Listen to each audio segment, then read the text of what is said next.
out in beautiful Joshua Tree.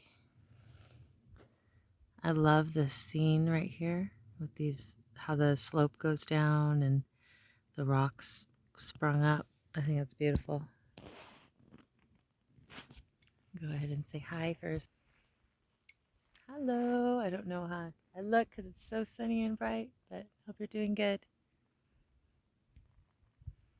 Oh, happy Valentine's, by the way. I hope you're doing something loving for yourself and enjoying the day.